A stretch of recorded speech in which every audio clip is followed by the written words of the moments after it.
Narito pong muli ako para magbahagi sa inyo ng isang istorya na siguradong kapupulutan ninyo ng aral.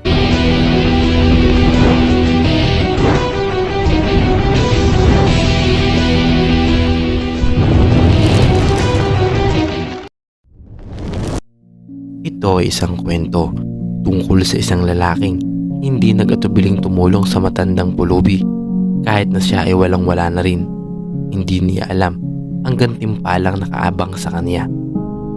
Kahit na magsasampung taon na si Ryan sa kumpanyang pinagtatrabahuhan niya at kahit parati siyang pinagagawa ng mga mahalagang dokumento na ipinapasa sa operation manager nila ng kanyang bisor ay hindi pa rin siya umaangat ng posisyon.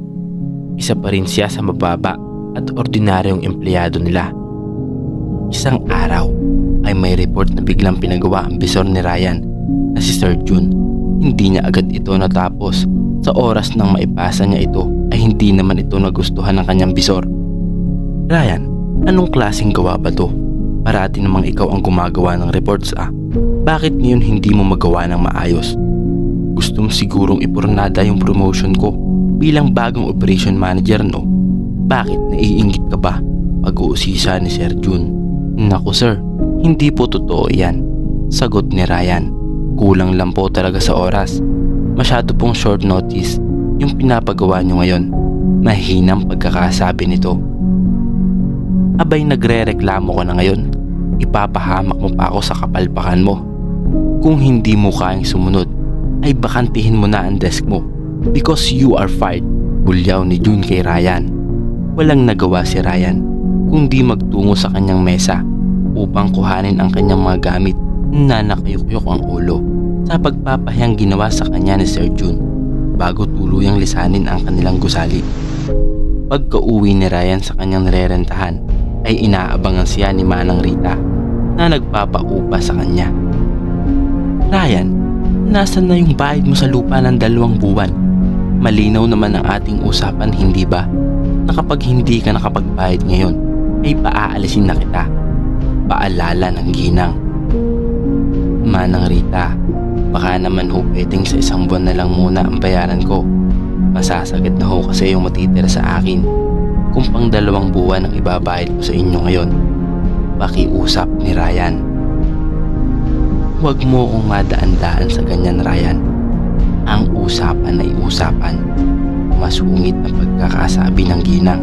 Nang dahil dito ay inabot na ni Ryan ang bayad niya para sa 2 buwan at tanging 500 piso na lamang ang natila sa kanyang pitaka. Di niya alam kung paano ito pagkakasyahin hanggang sa makakuha ng unang sahod sa trabaho niyang pag-a-applyan. Ngunit kahit ganoon ay nanatili siyang positibo na malalampasan niya rin ang pagsubok na ito. Kinabukasan ay agad siyang naghanap ng mapapasukan, ngunit hindi siya pinalad na makakuha ng trabaho sa araw na iyon. Pauwi na siya nang may madaanan siyang paninderya. Gusto niya pa sanang tiisin ang kanyang gutom upang matipid ang kakarampot niyang pera. Kaya naman ay nilampasan na lamang niya ito. Sa kanyang paglalakad ay may matandang gusgusi na lalaki ang kumalabit sa kanya upang humingi ng limos. Anak, baka naman pwedeng makahingi ng pagkain sa iyo. Ilang araw na kasi akong hindi nakakakain, kaya gutom na ako. Pagmamakaawa ng matanda. Nang makita ni Ryan ang kondisyon ng matanda, ay agad niya itong kinawaan. Hindi siya nagdalawang isip na bilhan ito ng tinapay. Pasensya na ho kayo, tatang. Ito lang ang nakayanan ko. Walang-wala na rin ho kasi ako Sambit na Ryan habang inaabot ang tinapay sa matanda. Naku anak, maraming salamat. Pagpalain ka. Wika ng matanda. Walang anuman ho. Sige ho, mag-ingat na lang ho kayo. Ito na rin ho ang payong. Ulan pa naman ng ulan ngayon. Baka mahirapan kayo maghanap ng masisilungan.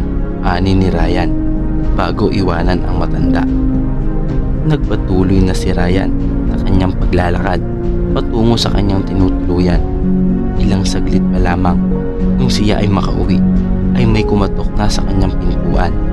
Pagbukas niya ay may nakita siyang dalawang matitikas na lalaki na may magagandang kasuotan. Agad niyang tinanong kung sino sila at bakit siya hinahanap ng mga ito. Nais po sana kayong makakausap ni Chairman Cruz, tugon ng isang lalaki. Laking gulat ni Ryan nang makita niya ang matandang lalaki na tinulungan niya sa may likuran ng dalawang lalaki na malinis at kusturang-kustura.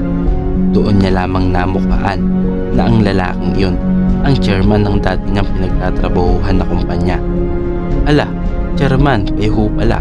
Pasensya na ho at hindi ko kayo namukaan kanina. Pasok po kayo. Ano po bang maitutulong ko sa inyo? Natatarantang bigkas ni Ryan. Pagkapasok ng chairman, sa maliit na tahanan ni Ryan ay isiniwalat niya na nasaksihan niya ang nangyari kay Ryan at sa bisor. Di umano siya sang-ayon sa ginawa ni June, kaya naman pinaimbestigahan niya ang nangyari. Doon ko nalaman na lahat pala ng reports na pinapasa ni June sa operation manager ay gawa mo talaga. Bagay na siya naman dapat ang gumagawa. Nalanta din sa investigasyon na matagal ka na pala dapat promote, pero hinaharang lang niya sa takot na mahigitan mo siya nang dahil sa taglay mong potensyal, pahayag ni Chairman Cruz. Pero bakit kailangan niyo pong magpanggap bilang isang pulubi? Nagtatakang tanong ni Ryan. Nangiti si Chairman Cruz bago sumagot. Ito'y iyong pagsubok kung karapat dapat ka nga ba talagang pumalit bilang isang operation manager. O operation manager po ba ang sinasabi ninyo? Qualified po ba ako sa posisyon na iyan? Hindi makapaniwalang tanong ni Ryan. Oo, hindi ba't ikaw talaga ang gumagawa ng reports ni June? You deserve it. See you at work tomorrow, wika ni Chairman Cruz bago umalis sa tinutuluyan ni Ryan. Hindi makapaniwala si Ryan sa nangyari. Lalo siyang hindi makapaniwala nang pagpasok niya sa opisina kinabukasan ay may malaking banner na congratulations to our new operation manager, Mr. Ryan Serrano. Bukod pa sa pasurpresang ito ni Chairman Cruz ay personal siyang sinalubong nito at kinamayan na siyang kinainggitan ni June nang masaksihan ito sa malayo.